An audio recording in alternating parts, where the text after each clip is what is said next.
Aujourd'hui, nous allons entreprendre un voyage en direction des confins du système solaire, pour y rencontrer le plus grand bouclier protecteur dont la nature nous est dotée, avant de nous aventurer au-delà, là où le milieu interstellaire commence. Mais avant toute chose, songez que vous êtes déjà, là, maintenant, sans le ressentir, en train de fuser 640 fois plus rapidement que le son.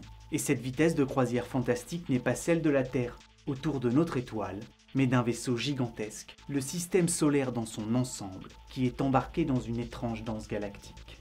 Lorsque l'on se représente la course de la Terre dans l'espace, il est coutume d'utiliser ce modèle, organisé selon un plan, avec le Soleil immobile au centre et les autres planètes du système gravitant autour de lui.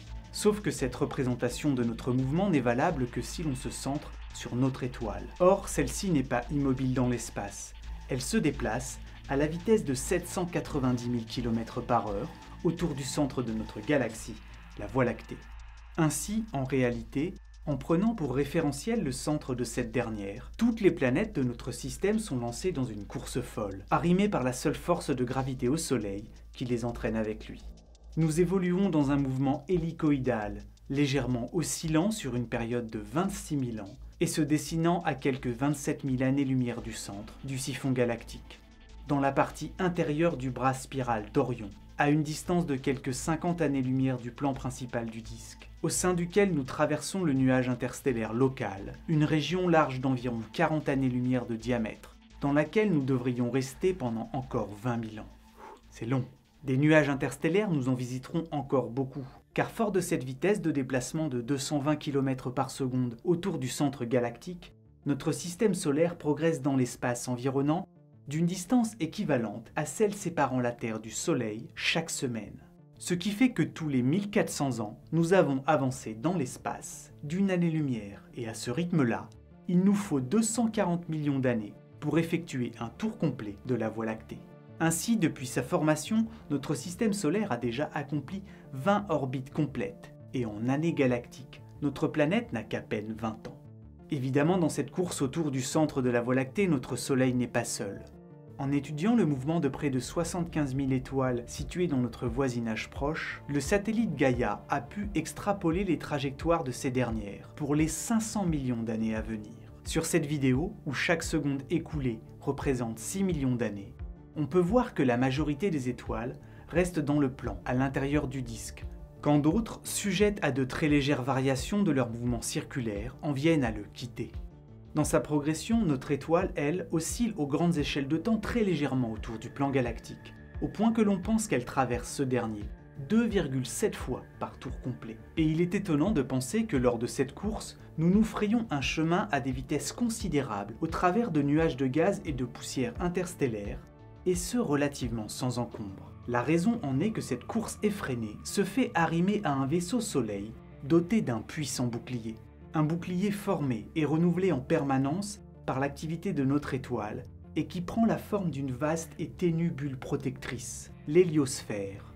Cette dernière, en arrêtant ou en déviant nombre d'atomes extrêmement véloces, de rayons et de poussière cosmique, constitue notre première ligne de défense contre le milieu interstellaire. En fendant des nuages de gaz dont la différence de vitesse avec le mouvement propre de notre étoile tourne autour de 80 000 km/h, l'héliosphère prend aux grandes échelles l'aspect d'un œuf et rappelle vaguement une chevelure de comète. Légèrement émoussée dans le sens du mouvement orbital du Soleil, elle dessine à l'opposé une longue queue effilée en laissant dans son sillage, à l'image d'un navire fendant la mer, une traînée de particules chargées s'écoulant le long de ses lignes de force.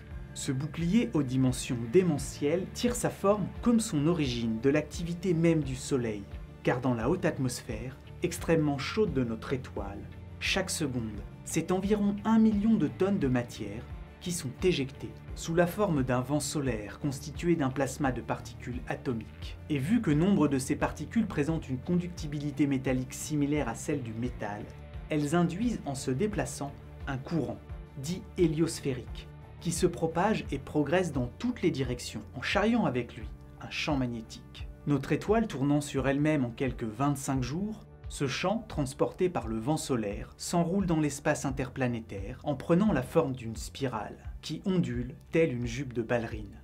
Et ce courant de particules magnétisées produit en continu s'étend et souffle dans l'espace alentour à des vitesses supersoniques, de l'ordre de 300 à 800 km par seconde, tout en exerçant dans sa progression une sorte de pression qui repousse le flux de particules provenant de l'espace lointain.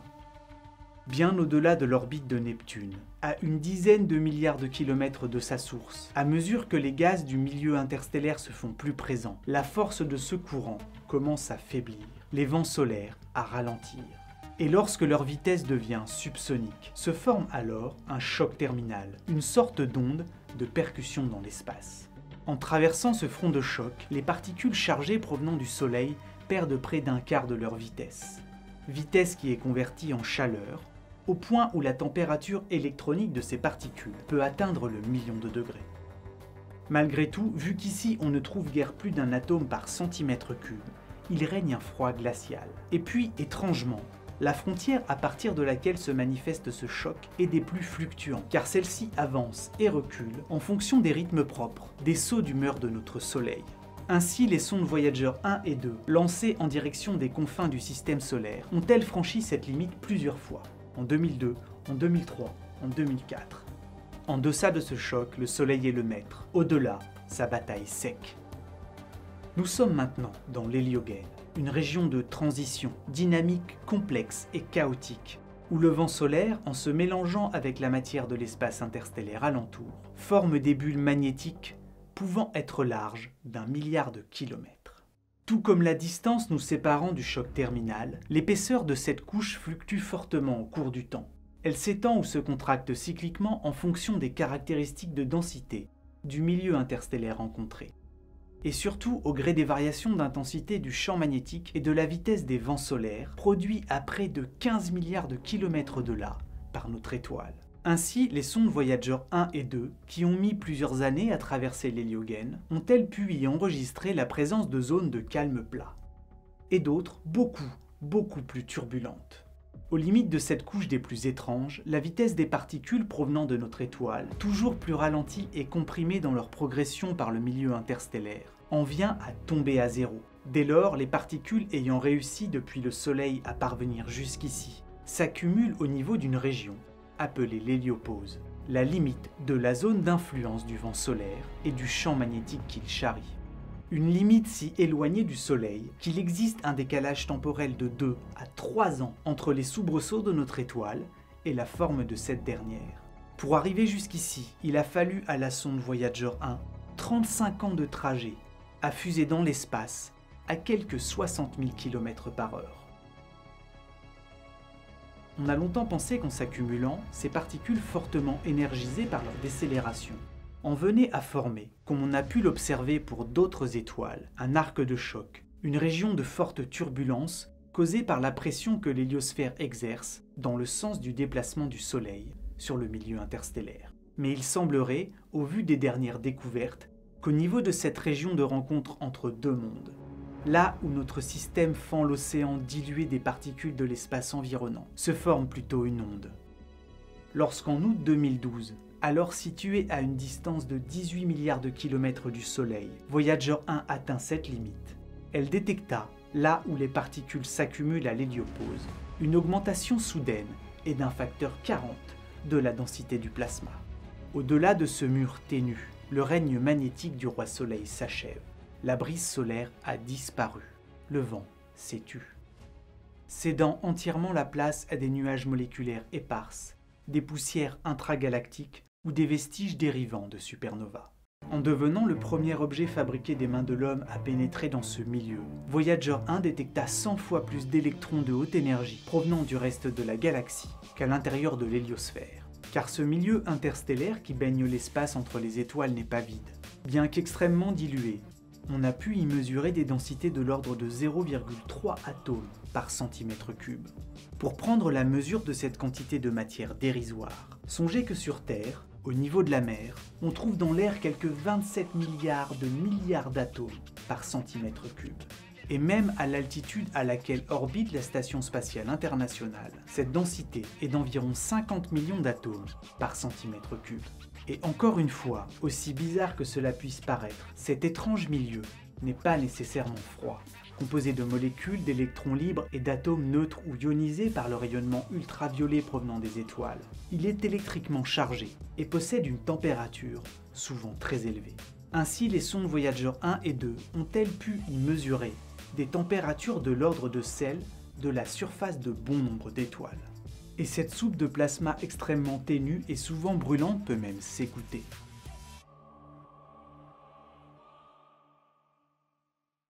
Vous entendez actuellement, enregistré par les instruments de la sonde Voyager 1 et amplifié afin d'être audible par des oreilles humaines, les variations de vibration de ce plasma interstellaire, au-delà de la zone d'influence magnétique du système solaire.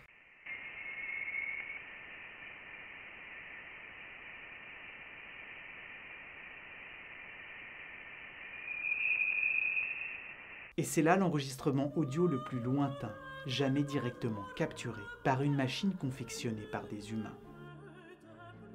Et histoire de mettre un terme à cet épisode avec un zeste de nœud au crâne, j'aimerais revenir sur cette vitesse phénoménale que nous avons tous actuellement, là, maintenant.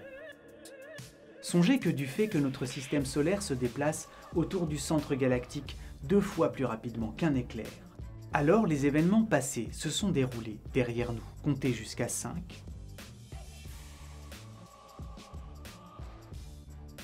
Et vous voilà dans l'espace, littéralement 1100 km plus loin que là où vous étiez en prononçant le 1. Ainsi, tout ce qui a eu lieu sur Terre s'est en fait déroulé dans un autre endroit de l'espace que celui où vous êtes maintenant. Bien sûr, à proprement parler, tous les événements passés ont bien eu lieu sur Terre, mais aussi dans un autre endroit de notre galaxie, un endroit où nous ne sommes plus, mais par lequel nous sommes passés à toute vitesse. Et cette vidéo, que vous avez commencée il y a une quinzaine de minutes, s'est lancée à près de 200 000 km d'ici, ailleurs, dans le cosmos. De ce point de vue-là, nous sommes tous de grands voyageurs et ne repassons jamais au même endroit. L'invention de l'agriculture se situe à peu de choses près, 8 années-lumière derrière nous, et les grandes pyramides de Gizeh, construites il y a 4500 ans, l'ont aussi été quelque part à 3000 milliards de kilomètres d'ici. Et mon esprit ne va pas suffisamment vite pour saisir toute l'énormité de cette idée.